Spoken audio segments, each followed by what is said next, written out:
Hello, friends, and welcome back to A Christian Woman's Journey. I am so glad you have joined me here today.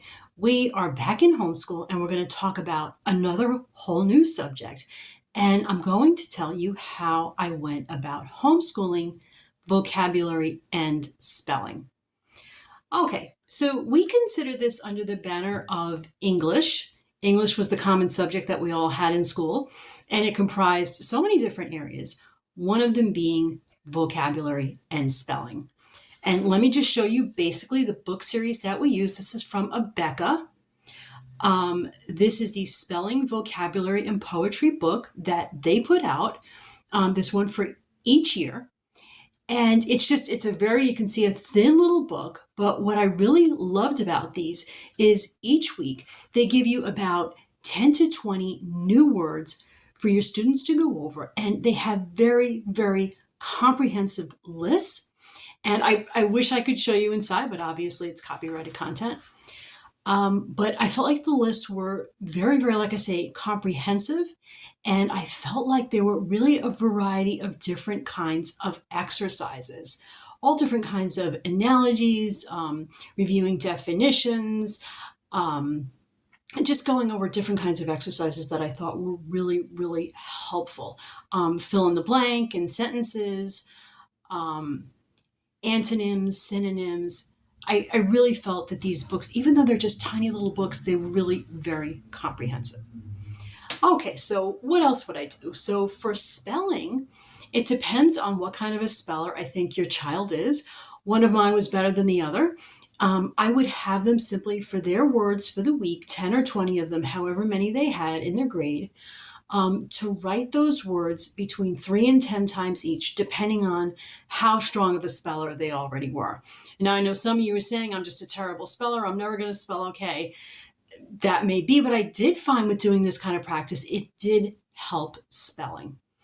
So that was our spelling practice. And then to build vocabulary. So each of my children was responsible, whatever their list was for the week, when we would sit down to do vocab together, they would have each word already in a sentence. And I would say, please give me a sentence that indicates to me that you already have a really good idea of what the word means, that you've already looked at it, you've already studied it. We're going to do the exercises together today, but let's go over your sentences first and really make sure that you understand what the word means.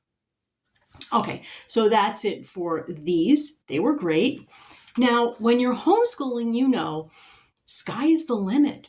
You can do this however you want to. Oh, and by the way, these books, you can pick them up used. They don't have to be the most up-to-date thing in the world. You can get them used. There are so many homeschoolers selling their materials.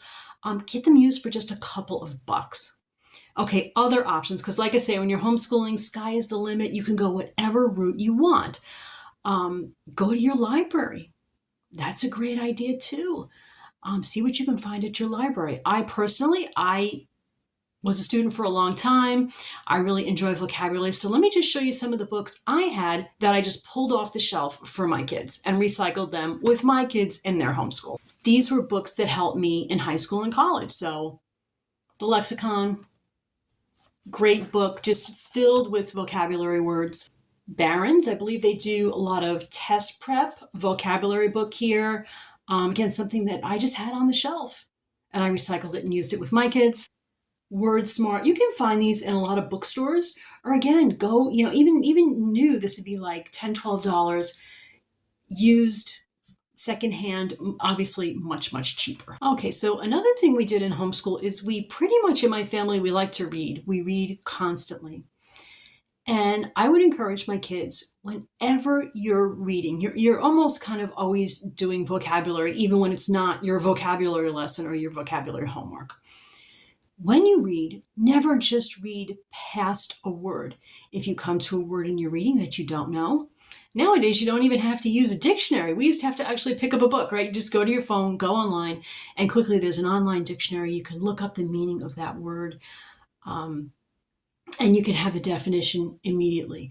Don't be in a habit of being kind of a lazy reader. Be a learning kind of reader. Don't read past words. Make sure you always go and you look them up. This is a little personal word box that I had each of my children create. And what I would do is I would say, from, let's say you're getting a list each week of, in an upper grade, let's say you're getting 20 words. Let's pick a word or two out of that list that is going to become one of your own personal words that you're going to use and that you're going to write up a card and put it in your personal word box. And then I would say to them, so let me hear you use that word, once or twice during the week. Let's make sure you've really got that word and you're building it into your personal vocabulary. Of course, you can do this with as many words as you want or as few as you want. I would tell them to pick one or two. And let me make sure you know how to use that word and use it the right way. It really helps build everyday vocabulary. So this was a process I would guide. I would encourage them to pick their own words, but sometimes they'd look at the list of 20 and they'd pick just a very, very rare word that you never hear used. And I'd say, okay, it's fine. If you want to pick that, that's fine. We can go with it. But how about we pick one additionally that we also hear commonly used? So I would kind of encourage them that way. I want them to at least have a very, very solid vocabulary in language that you hear that's more commonly used. Okay, friends, that's my homeschool lesson for today. I hope that was helpful. If it was helpful to you, it would be helpful to us. If you would like and subscribe, that would be wonderful. To God be the glory. Thank you so much for joining me. I will see you again next time, friends. Bye.